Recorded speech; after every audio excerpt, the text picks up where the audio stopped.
Peace of the Lord be with you.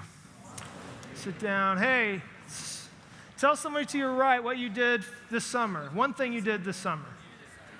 Tell somebody to the right. Or to your left, Professor. To your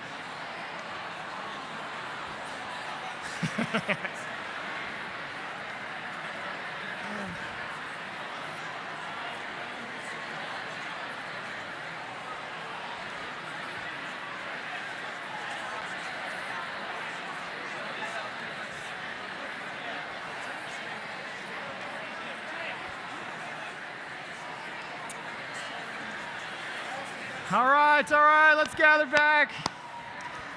Hey, it's so good to see you. I missed you.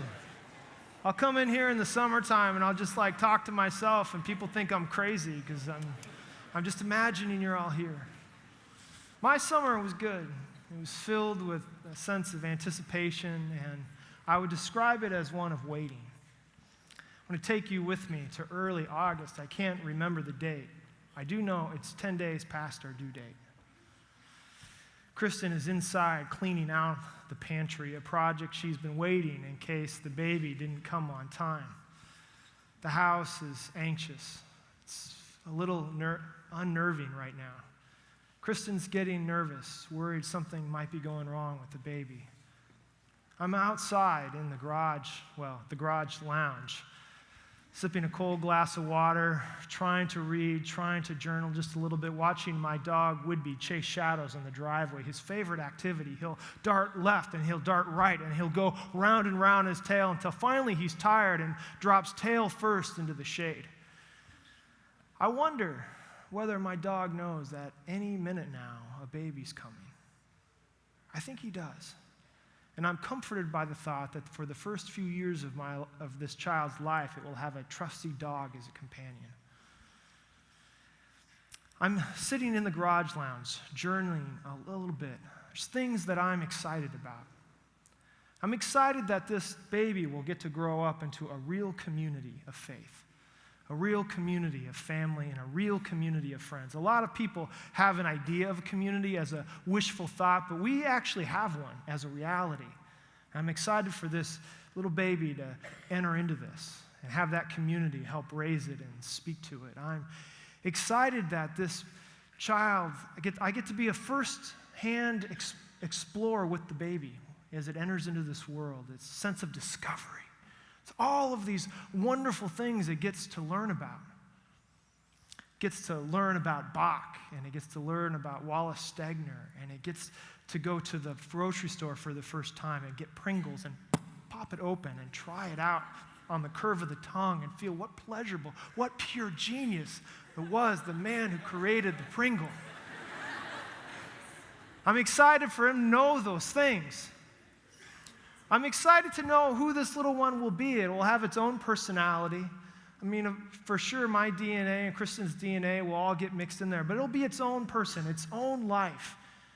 And it will have its own story that I'll just get to be a footnote in, a part of. But it's going to have his own interests and passions. And I'm eager to find out what those are, what his temperament will be.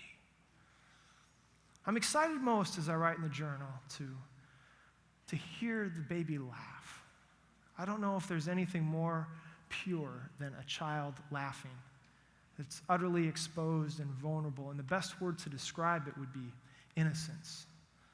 And I'm excited to experience that again, that sense of playful innocence, of total trust. I'm excited, but even as I write, that excitement starts to make me a little anxious. So I get up out of the garage lounge and I go into the backyard, a narrow strip of property at 79 West 13th Street, and I start pacing back and forth, about 29 steps back, 29 steps forward. I keep walking past the white picnic table and the park bench that I've unsuccessfully tried to restore and repaint 3 different times. I walk past the little stone that I've created into a pitcher's mound for competitive wiffle ball games with my backyard neighbor, John Van Dynen. I go back and forth until I get tired, and I plop myself down in an Adirondack chair that I recently bought, and I sit right in front of it. It's right there. It's sitting there with wood in it, and it's waiting, just like Kristen inside the house. Our nesting started months ago, right after the school year ended, and all of you packed up your bags and got into your cars and went north, south, east, and west. Kristen and I started a real intense nesting process. It started with paint. We painted the patio, and then we painted the walls. Well, we painted. I actually hired Jerry Root to do it for me because, I don't know what I'm doing.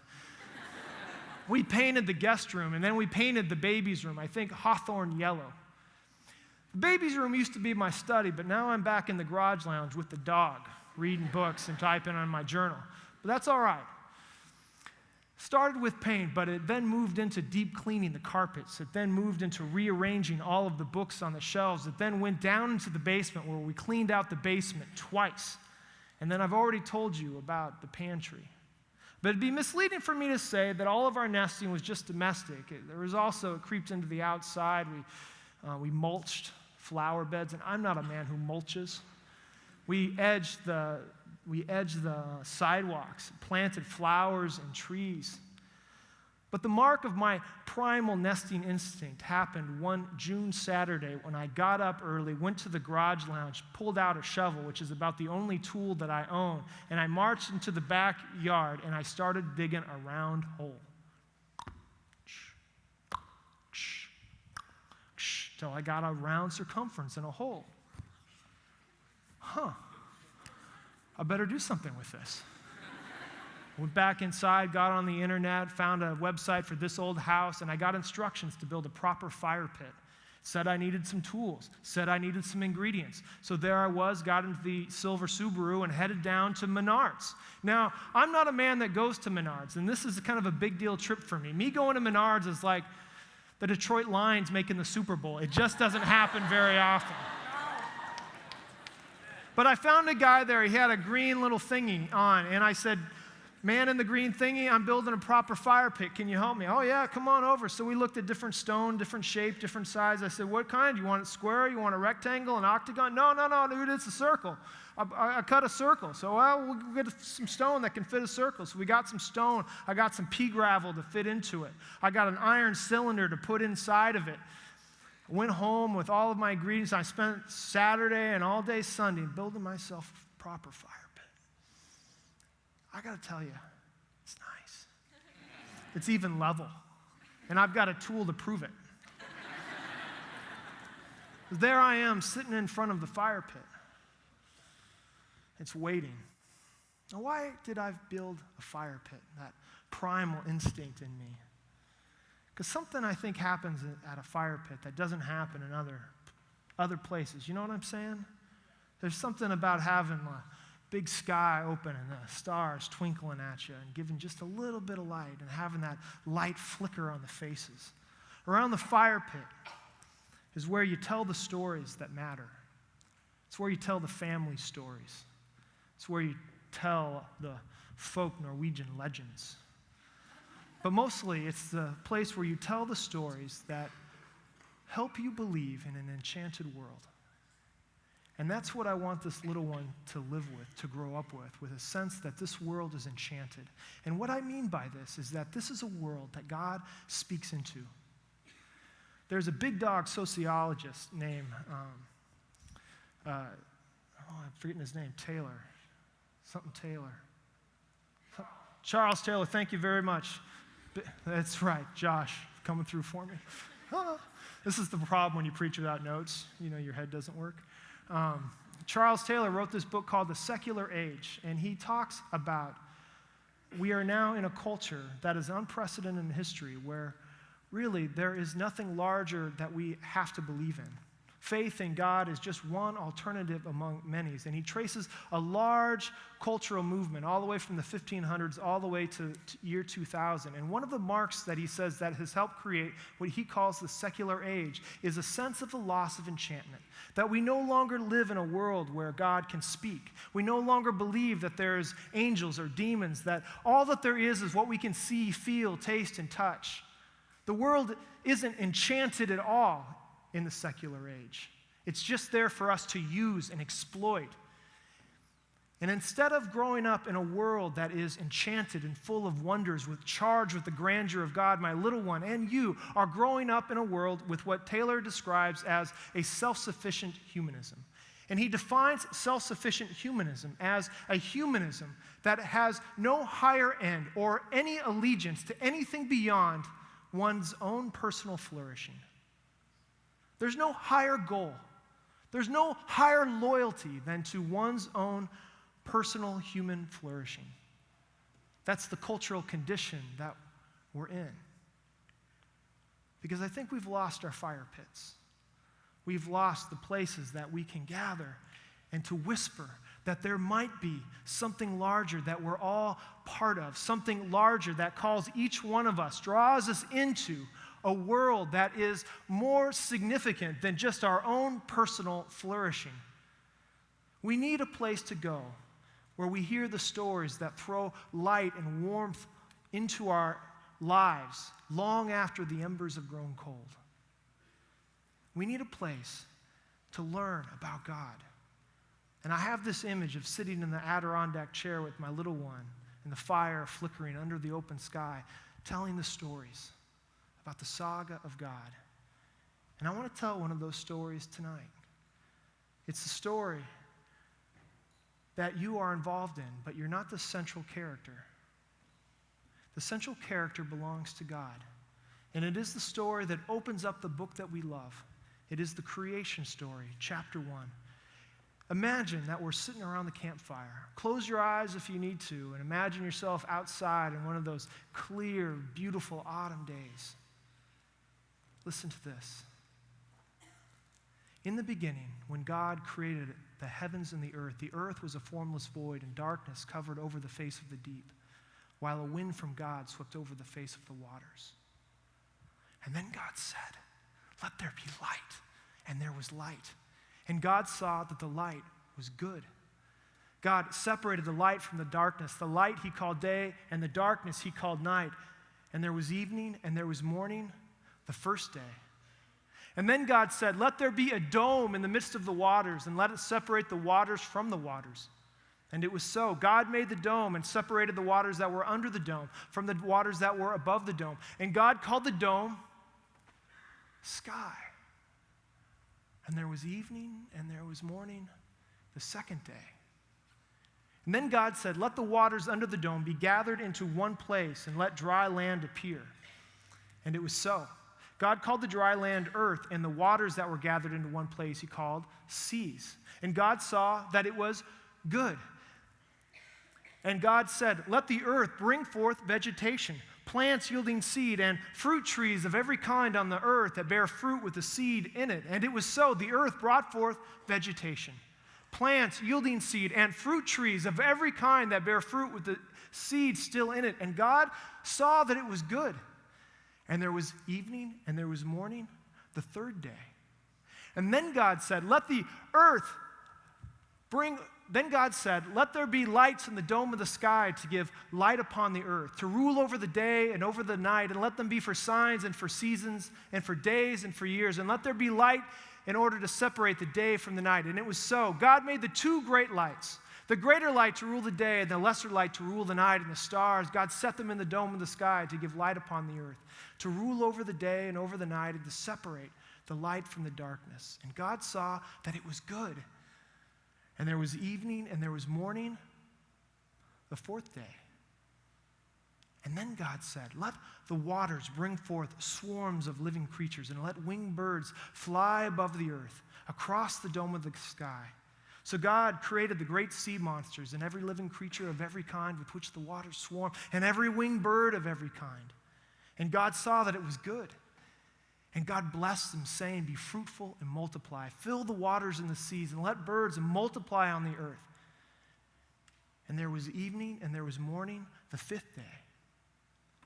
And then God said, "Let the earth bring forth living creatures, cattle and creeping things, and wild animals of the earth of every kind." And it was so. God made the wild animals of the earth of every kind, and the cattle of every kind, and everything that creeps upon the ground of every kind. And God saw that it was good. And then God said, Let us create humankind in our image, according to our likeness. And let them have dominion over the fish of the sea and over the birds of the air and over all the cattle and over all the wild animals of the earth and over everything that creeps upon the earth. So God created humankind in his image. In the image of God, he created them. Male and female, he created them. And God blessed them, saying, be fruitful and multiply. Fill the earth and subdue it, and have dominion over the fish of the sea and the birds of the air and over everything that moves upon the earth. And God said, see, I've given you every plant yielding seed that is upon the face of the earth, and every tree that bears seed within its fruit. You shall have these for food. And to every beast of the field, to every bird of the air, to everything that creeps upon the earth, to everything that has the breath of life, I have given every green plant for food. And it was so. And God saw everything that he had made. And indeed, it was very good. Thus the heavens and the earth were finished, and all of their multitude. And on the seventh day, God finished all the work that he had done. And God rested on the seventh day from all the work that he had done. So God blessed the seventh day and hallowed it. For on the seventh day, God rested from all the work that he had done in creation. This is the word of the Lord. Thanks be to God. This is the story that I want to tell around the fire pit. This is the story that throws light and warmth into our soul long after the embers have grown cold. The creation story of Genesis is and is not many things, but one of the things that it is a story about God. It is about God's sovereignty. It is about a God who has the transcendent power to cast the galaxies into place while still possessing the tenderness to breathe into us the breath of life. The book of Genesis and the creation story is and is not many things, but one of the things that it is an invitation to re-see the world with enchantment, a world that has rhythm, a world where chaos gives way to order, a world where light is separated from darkness, a world that is intrinsically affirmed as good, a world that is created by the imagination of a cosmic artist whose breath gives us breath and whose skilled hands throw the sun and the moon and cast broadside the stars and the dome of the sky to give light upon the earth. It is a story that invites us to see that the climax of creativity is rest. And all of it happens with the fundamental activity of what God does. You see, I want the little one to absorb a fundamental truth about God. Because the more we learn about who God is, the more we learn about who we are. If you heard, we are made in God's image. So what we learn about the nature and character and activity of God should shape our nature, character, and activity. And the first thing that we know about who God is and what God does is this: God speaks. God's speech creates reality. This is the first thing that we know about God. God is a God who speaks. God communicates. God is loquacious. God is oral. The fundamental primary activity of God is to speak to us. And whenever God speaks, something new is created. This is the first thing that we know about God. 13 times in chapter 1 alone, God says. God says, and it is so, and it is good. God says, let there be light, and there was light. Let there be sky. Let there be trees and plants. Let there be sun and moon and stars. Let there be giant sea monsters and winged birds. And let there be cattle and creeping things and wild animals. And then, let there be women, and let there be men, and let them be made in our image. God blesses them. Have dominion. God is speaking. And in God's speech creates reality. This is the fundamental activity of God. Everything that we see, everywhere that we go, is a product of the divine imagination of the Father, Son, and Holy Spirit. The first thing that we know about God is that God speaks. And the more we learn about what God does, the more we learn about what we are to do. Now, I like my words. I like big words and I like small words. I like fat words and I like skinny words. I like old words and I like new words. I like words and I like listening to those who know how to use them. I like listening to poets and I like reading great novelists. I love to hear the singer and the songwriter put beautiful poetry to music. I like language because it does something. It has that rare capacity to pull open the soul and make us feel and ache the way nothing else can. I think our words are important. Yet we live in a culture, in a moment, that thinks our language doesn't matter, that we can reduce our communication to just texting. It just gets to be information rather than having our language and our words and our speech be something that forms in us something large. See, I think that our word sickness of our culture is a spiritual issue. When our words are reduced, so are our lives. When we lose the meaning of our speech, sooner or later, so do our lives. When our language becomes dull and insipid and lazy and boring, so do our lives. And I believe that here at Hope College, we are invited to use language differently, to use language in such a way that it opens up the possibility of another kind of conversation, a conversation that, if heard with freedom, pushes us out of the presumed world in which most of us are trapped and desperately longing to get out of, and to be reformed into something beautiful. What if every day, on the way to class, in the dorm, the athletic field, in chapel, wherever you are, wherever you go, we made a conscious decision to use our language in a way that created beauty? God speaks, and it is good, or a more proper translation, it is beautiful. God's word creates reality. It does something within us. Eugene Peterson says that it is the very nature of language to form rather than inform. When language is personal, which it is at its best, it reveals, and revelation is always personal. We don't know more, we become more. Our best users of language, our lovers and poets and children and saints, use words to make intimacy, make character, make beauty, make goodness, make truth, which is exactly, if you notice, what we observe God doing in chapter 1. God uses speech to make something, to remake us. And the good news, my friends, is that God still does. This speaking God is still speaking. There is still the possibility and opportunity every day to hear a new word from God. And when God speaks, something new can be created, which means that you don't have to be who you were before. It means that whatever circumstance you're in can be changed by the power of the word. But it does mean that we have to be in a posture to listen. Good speaking is one side of the coin. Good listening is the other. And I'm here to propose to you the possibility that this is an enchanted world, a world where God is still speaking to you through the scriptures, still speaking through the church, still speaking through preaching, and still speaking fundamentally through the living word, whose name is above every name, who is above every dominion and power and principality. There is one who is still speaking, who is seated on the throne, and his head and his hair is as white wool. His eyes are like a flame of fire. His feet are like burnished bronze.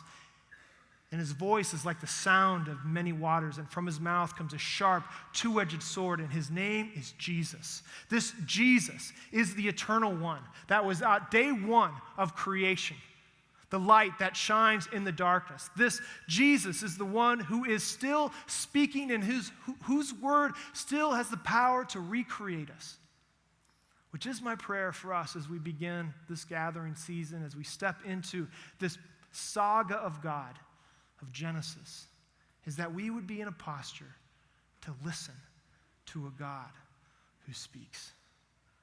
Would you pray with me? God, we can't make you speak, and so we need you in your freedom to speak to us through your scriptures, speak to us through your church, speak to us through your word in all things. Recreate us by the power of your word, that we might know you and love you and walk in a world filled with the enchantment of your voice that is always calling us and making us your own. And we pray this in the name of the Father, Son, and Holy Spirit. And everyone said,